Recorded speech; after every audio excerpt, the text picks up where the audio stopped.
So is investing in stocks while in college a good idea or just a waste of time and money?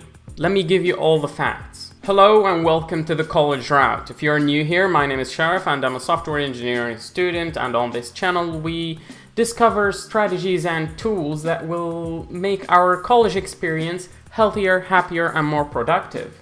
Today we're talking about stocks. Stonks. Talking about GameStop and should you buy GameStop? That's not what we're talking about, but we're talking about investing in stocks as a broke college student.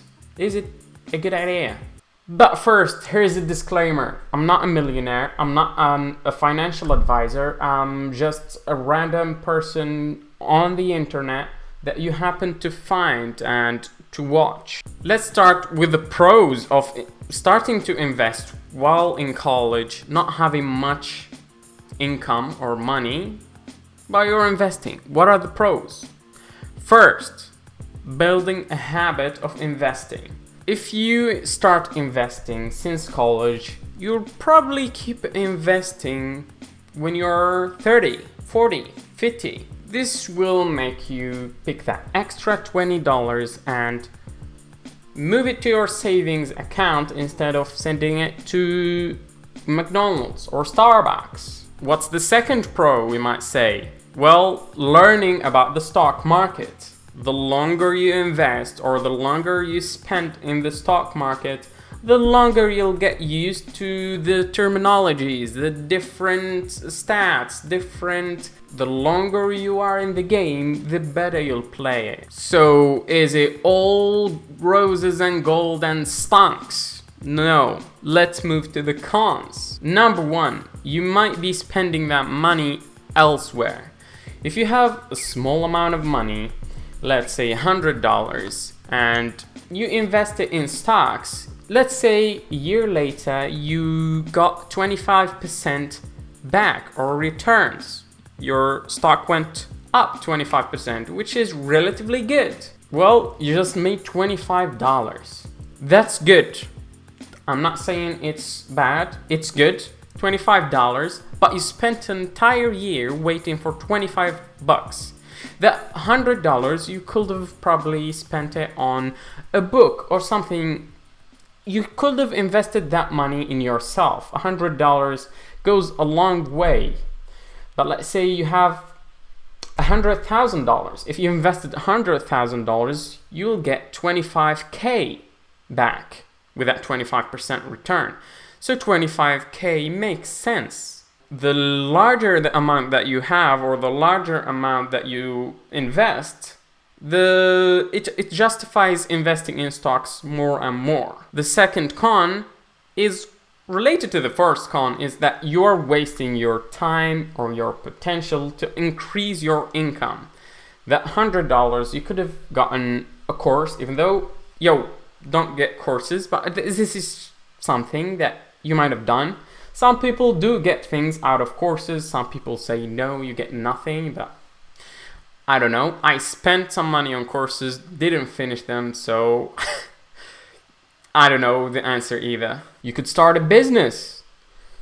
So you can invest that money in yourself to learn new skills, learn marketing, learn coding. You could have used that money to increase your income exponentially. So you're essentially investing in yourself to make much more money. And when you make much more money, then you can think about moving it to the stock market, maybe. This is not an advice. So these were all the facts. I'm just saying subjectively the pros and the cons. Let me tell you my approach to this. So for me, I didn't know anything about stocks.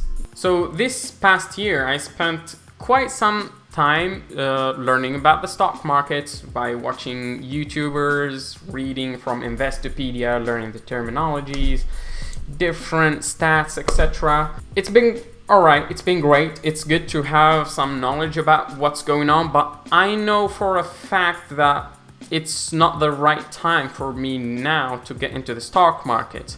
However, I did invest in Apple stock like a week ago. That was my first stock ever, and then now I'm making this video.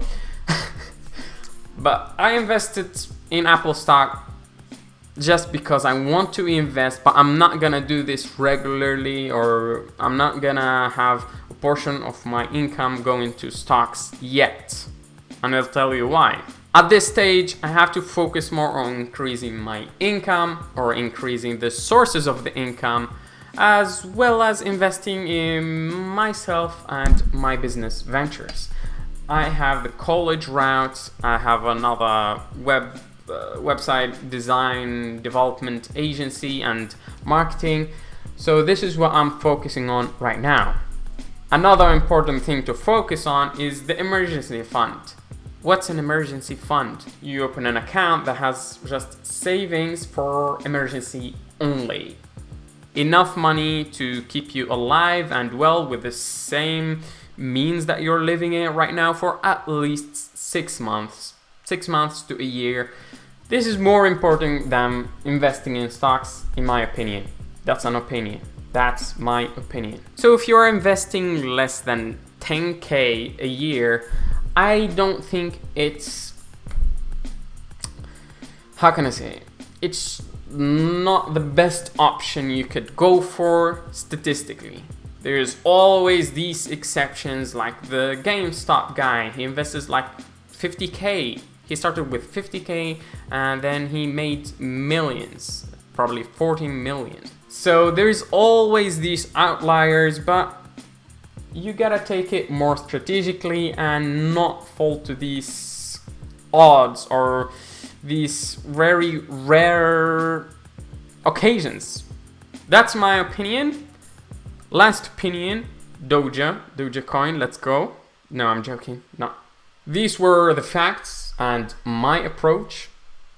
Don't have to follow what I said. Actually, don't follow what I said because I'm not a millionaire. I'm not a financial advisor. I'm just a college student, just like you, reading about investing in stocks. These were my opinions. If you like this video, share, subscribe, and hopefully I'll see you in another video. Bye.